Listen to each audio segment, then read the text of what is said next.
baby. Enjoy this great game. What is going on, everybody? Welcome back to the Humm Baby Baseball channel. This is Eric, and today I bring you a quick update on the international draft.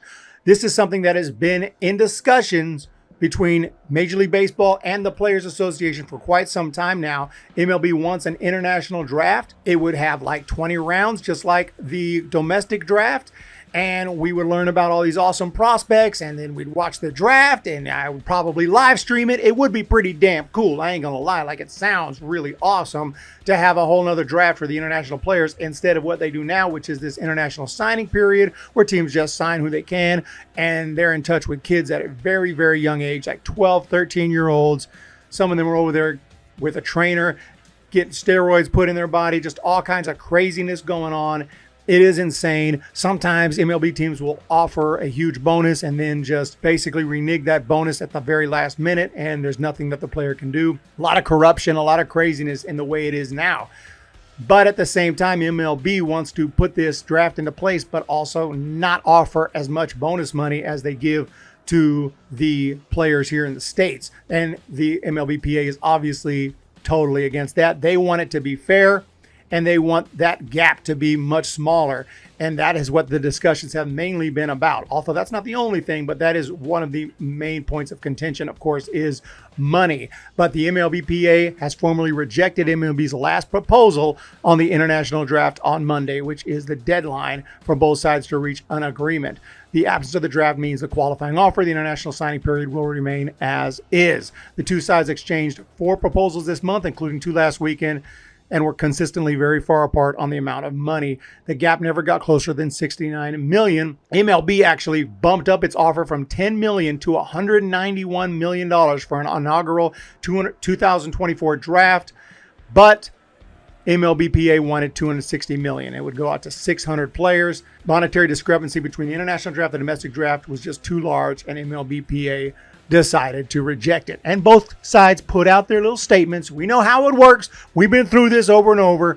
And they both make the other side sound like just terrible, evil people. You have the MLBPA, who said at their core, each of our proposals was focused on protecting against the scenario all players fear the most, the erosion of our game on the world stage, with international players becoming the latest victim in baseball's prioritization of efficiency over fundamental fairness.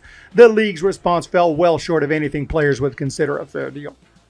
And then MLB said, via a spokesperson, MLB worked to reach an agreement with the MLBPA to reform the international amateur system in ways that would address long-standing challenges and benefit future players.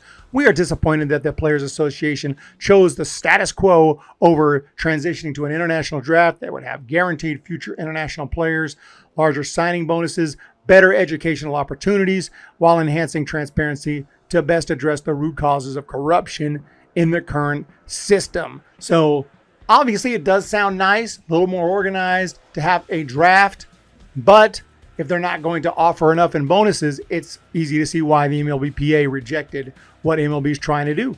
It's got to be fair. They're ball players after all. They're going to come over here and help your team just as much as the players here will do. So why are you offering them a whole bunch less money?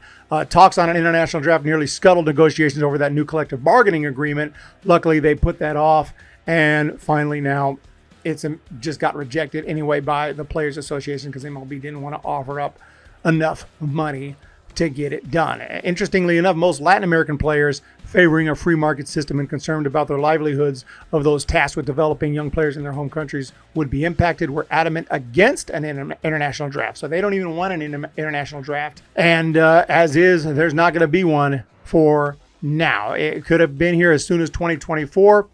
Not going to be happening by then, it looks like. Hopefully someday they can get it figured out, make it fair, and get this done. But as of now, the way things work now, like I was saying, amateur players from United States, Canada, and Puerto Rico, those are part of the regular draft. The Rule 4 draft takes place every summer. An international draft would include amateur players from the other countries, all of whom are currently eligible to be signed through an international signing period that begins near the start of every year. MLB hoped to host showcases and other scouting events in 4 regions of the Dominican Republic and multiple others: Venezuela, Colombia, Panama, Nicaragua. I mean, look at it. All these places Curaçao, Aruba, other parts of Europe. It would be pretty sick, and we'd probably find amazing talent, and we would know more about them as fans. We'd have more insight into these players, and it would be cool. But unfortunately, they could not come to an agreement on the money. MLB did not want to pony out that cash, and so what else is new? They could not come to an agreement. Let me know what you guys think down below. Would you like to see an international draft? Does that sound cool? Or do you think they should just keep the system as is, the way they're doing it now with the international signing period? Qualifying offer system really doesn't have to be a part of it, but it has kind of been tied into it through all the negotiations and everything. So if they would have come up with this agreement, it might have gotten rid of that qualifying offer system. But as is, everything stays the same. Let me know what you guys think down below. I appreciate your support. Hit that thumbs up. Hit the subscribe. We'll talk to you next time.